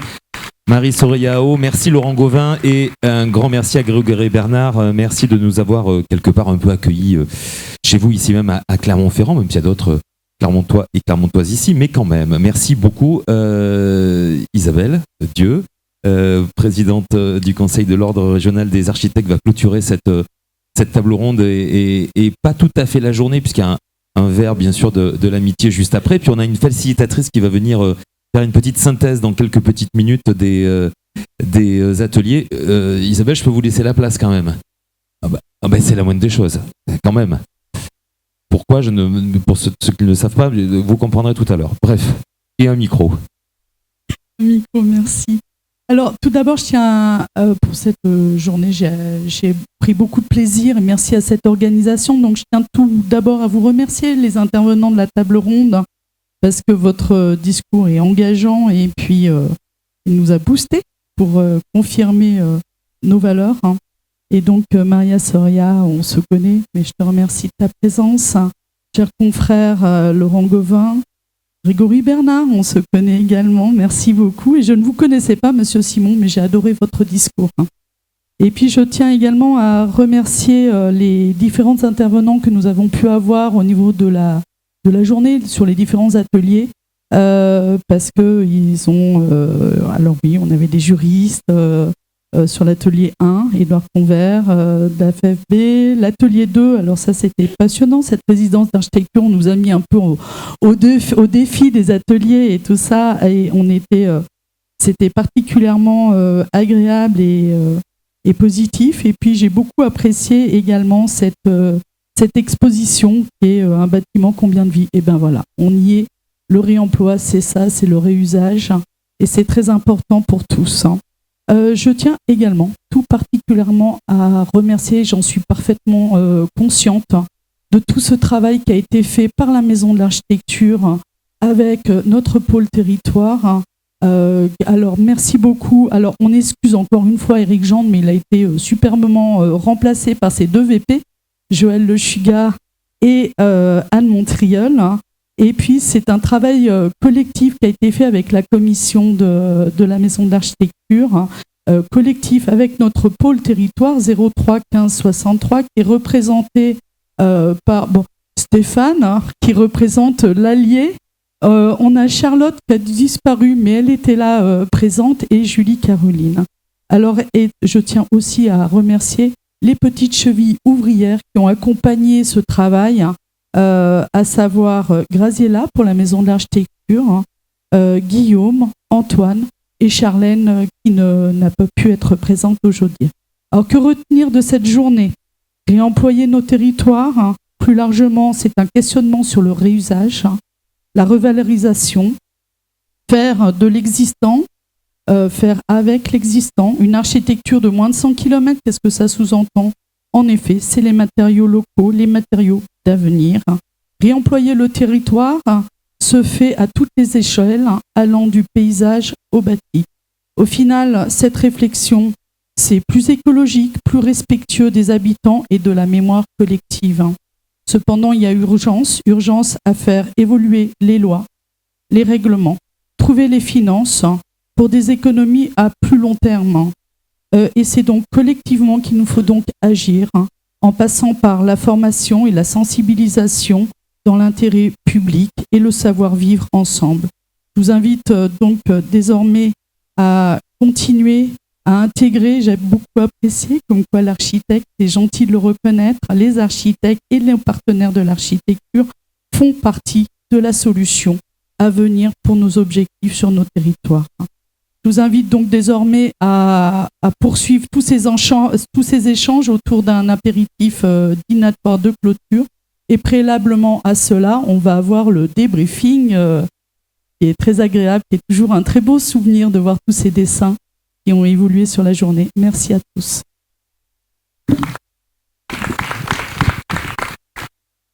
Merci Isabelle, merci infiniment. Un grand merci à la technique, aux personnes qui nous ont accueillis ici. Je vais libérer bien sûr nos intervenantes et intervenants. Merci madame, merci messieurs. Merci à la technique, bien évidemment, ici même en plein cœur de l'hôtel de région. Et nous avons une facilitatrice graphique qui s'appelle Fanny Loger, que je n'ai pas saluée. Elle a besoin de 15 minutes. Faire une petite pause. Bon. D'accord, il y a d'autres personnes qui vont arriver, donc notre facilitatrice est là, donc on va marquer une pause, c'est ça l'idée? Je vous laisse le micro, ça va être plus simple. On a une petite pause de 15 minutes pour permettre à Fanny parce qu'il est tout en direct depuis ce début d'après-midi. Donc une petite pause de chaleur. Ou si vous avez un petit creux, je peux vous... Voilà. À dans 15 minutes, merci. Merci beaucoup.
est-ce que en régie, on peut couper le signal d'arrivée des slides? Merci beaucoup.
Oui.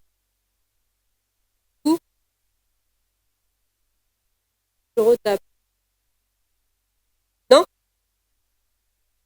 Ah, pardon. J'avais pas vu. Pardon.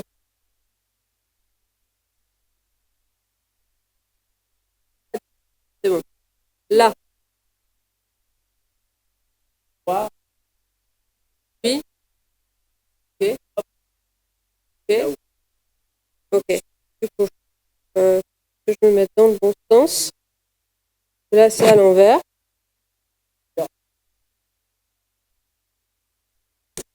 Ouais. Ok. Alors.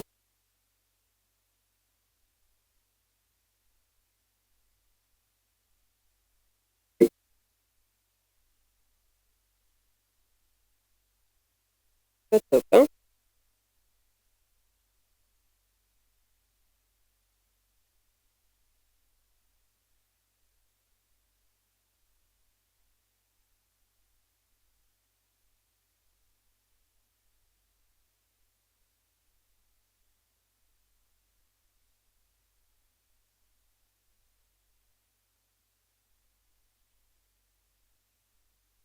Alors, ouais. Je sais pas quoi.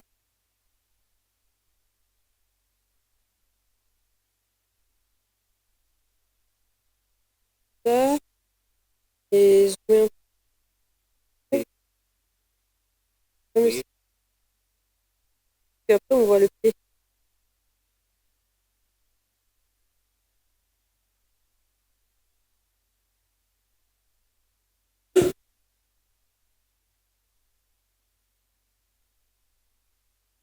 Pas gênant?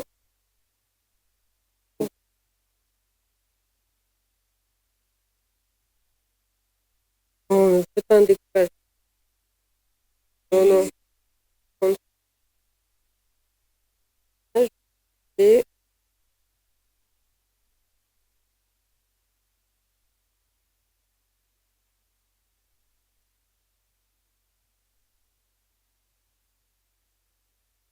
bien les voiles à mesure. Là, et boum. Enfin, je vais parler, je vais. Ah non.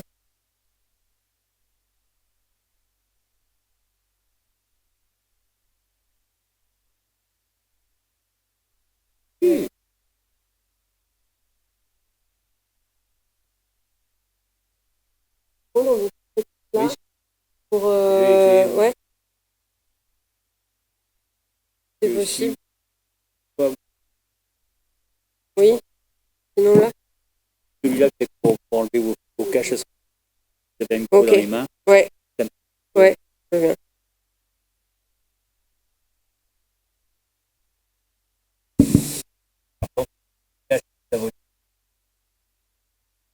Ah, je reste debout, sinon je prends le micro. Ça va aller vite. Ok. Ok. Ben, je vais prendre... Déjà regardé. Ouais.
merci d'être présente et présent. Avant de clôturer par le verre de l'amitié, qu'on dit communément, je vais donner la parole à notre facilitatrice graphique qui a pris des notes et qui va nous présenter une synthèse de façon très originale. Et merci de l'accueillir. Elle s'appelle Fanny Loger. Bonjour Fanny, bienvenue. Bonjour, merci. Et je vous laisse la parole. J'ai pas besoin de me décaler. La régie va reprendre le signal vidéo et voilà, c'est parti. C'est bon. Du coup, je m'appelle Fanny Loger. J'ai été contactée, sollicitée par la Maison de l'Architecture d'Auvergne. Je suis architecte. Je n'exerce plus. On dit non pratiquante, je crois. En tout cas, non pratiquante en construction pure, mais je continue à m'intéresser à l'architecture en faisant de l'illustration. Et j'ai plaisir à travailler avec une de vos consoeurs, la Maison de l'Architecture du Limousin également. Et donc, je suis très heureuse d'être parmi vous aujourd'hui, sachant que je ne suis pas une facilitatrice aguerrie, mais novice. Donc, je continue à expérimenter, à m'enrichir de ces moments avec vous. Donc, j'ai eu le plaisir de suivre les 2 ateliers de cet après-midi, à savoir l'atelier numéro 1, qui a été donc animé par, comme vous pouvez le voir plus ou moins, parce que je suis désolée, la qualité n'est pas extraordinaire, Édouard Convert-Callot du FFB 63 et Chansedine Cafil, de la Comcom Amber Livradois Forêt. Et donc l'atelier en question était justement comment on peut imaginer ensemble une charte sur le réemploi, sachant que en fait c'est imaginer. Alors, du coup, c'est imaginer à travers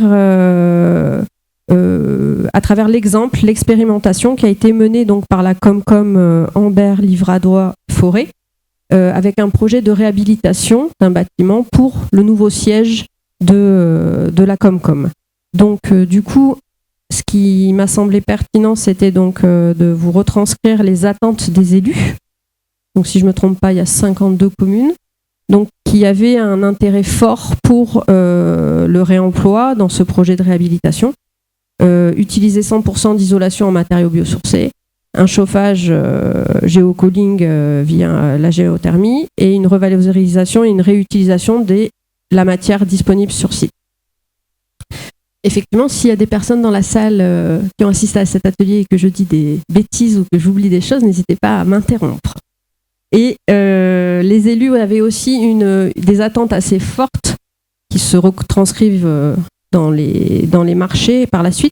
C'est ils ont bien notifié dans les marchés une prise en considération forte du coût de la restructuration par rapport à ce bâtiment existant, du coût de fonctionnement à venir de ce bâtiment, du coût de remplacement du matériel et du coût de la déconstruction du coup. Pardon. Donc ce travail, c'est ce qu'on voit sur ce petit dessin-là. Ce travail pour établir la charte de réemploi a été fait en travail, souvent on a une co-construction des choses. Et donc là, le travail a été mené donc, aussi bien avec la FFB et la Comcom sur l'établissement de la charte, le cahier des charges, la charte. Et en identifiant des objectifs comme qui correspondaient à cette charte. Et l'objectif d'aujourd'hui de cette séance, c'était à la fois de pouvoir identifier les difficultés, donner un panel de solutions et harmoniser les pratiques. Le but de cet atelier aujourd'hui, c'était vraiment de pouvoir partager cet objet, cet outil de charte pour pouvoir s'en saisir, et l'enrichir pour de futures utilisations. Du coup, normalement, je cache les choses. Vous voyez, comme je suis bien organisée pour créer du suspense, n'est-ce pas? Donc, du coup, ils ont eu vraiment un travail assez fort avec l'architecte et le bureau d'études associés pour établir un diagnostic. Alors, je ne connaissais pas la terminologie. PEMB.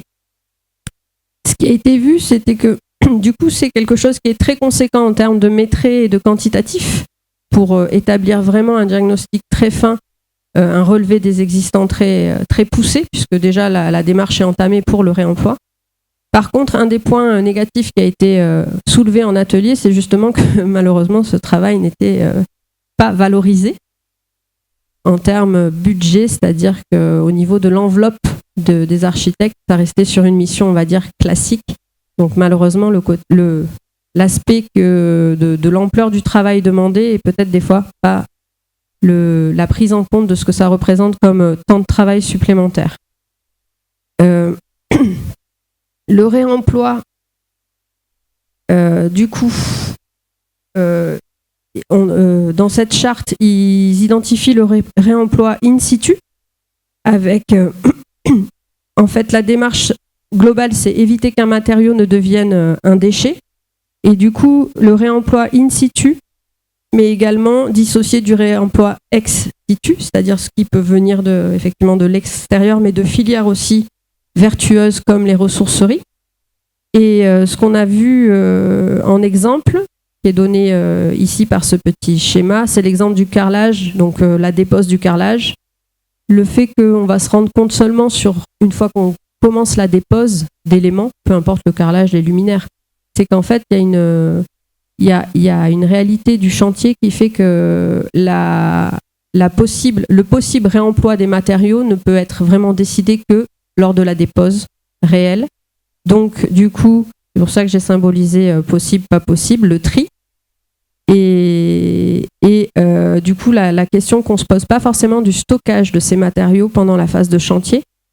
Donc, ce qu'il a été, le retour qui a été fait, c'était que les entreprises en question prenaient en compte le stockage pendant des temps de chantier sur site dans leurs entreprises. Mais cette question-là de stockage apparaît important par rapport à cette notion de réemploi in situ. Et ensuite, ce qui a été aussi souligné, remarqué, c'est la différenciation entre réemploi ou réutilisation, comme l'exemple du béton qui a été donné, c'est-à-dire on peut parler de réemploi quand on utilise dans un même registre un matériau, une porte qui est encore utilisée comme les portes, ou de réutilisation quand le matériau est transformé en cours de chantier. Il a été donné l'exemple du béton qui peut, du coup, lors de la démolition, des gravats qui peut être concassé pour être utilisé ensuite, vous savez, dans des aménagements au sol, etc. C'est ce que j'ai essayé de symboliser ici. Bien sûr, mes planches pourront être regardées plus proches, peut-être en voyant d'autres choses que je ne peux montrer là à l'écran. Ce qui a été intéressant lors de l'atelier, c'est forcément les questions-réponses. Donc, les questions posées, par exemple, c'était la réaction des entreprises à ce genre de marché lancé avec du réemploi. Est-ce que c'était une adhésion ou un rejet de ce type de marché? Donc forcément, les entreprises qui répondent à ces marchés sont déjà fortement sensibilisées et impliquées dans ce genre de processus. Donc le point à aborder, c'est faire en sorte qu'il y en ait plus. Ensuite, il a été posé comme question comment on rassurait les entreprises. Donc le fait qu'il n'y ait pas un lot zéro réemploi, mais que ce soit ventilé dans chacun des lots la part de réemploi. Et ce qui rejoint un petit peu le dessin juste avant, le fait qu'on a une base dans le marché décrite avec par exemple l'emploi de carrelage et que l'option soit le réemploi, comme ça ne ferme pas le marché à l'usage possible ou non des matériaux qui seront déposés lors du chantier. Autre question, est-ce qu'une qualification réemploi existe type label, etc. Non, à l'heure actuelle. Mais il a été noté une plateforme dématérialisée comme Opalis qui répertorie les entreprises qui font par exemple de la dépose soignée. Voilà, donc c'est quand même des filières qui se mettent en place de plus en plus. Et un point aussi important qui a été souligné, c'est la suite, c'est-à-dire prôner le réemploi, oui, mais quand on utilise les matériaux, faire en sorte qu'ils soient justement voire encore plus loin et que dans la vie future du bâtiment, ils puissent à nouveau être déposés de façon correcte et réutilisés pour un autre. Voilà. Ça, c'était le premier atelier. Et ensuite, je suis désolée, j'étais un peu prise par le temps. Le deuxième atelier était l'atelier résidence d'architecture, animé par Kanae Otani et David Astier, qui sont tous les deux en résidence actuellement. Donc, une résidence, ça commence par une rencontre. Et là, hop, j'essaie de me mettre dans la lumière. La rencontre a eu lieu entre la Maison de l'Architecture Auvergne et un territoire. Donc le territoire de, si je ne me trompe pas, Sainte-Marguerite. C'est ça? Non. Presque. Ok. Donc c'est la Maison de l'Architecture Auvergne qui a rencontré un territoire et qui, du coup, on relève un défi, c'est-à-dire de réfléchir ensemble à une problématique, à une thématique de la commune. Donc l'outil, effectivement, c'est la résidence. La résidence, comme vous le savez peut-être, c'est un programme qui est porté entre autres par le réseau des maisons de l'architecture et subventionné.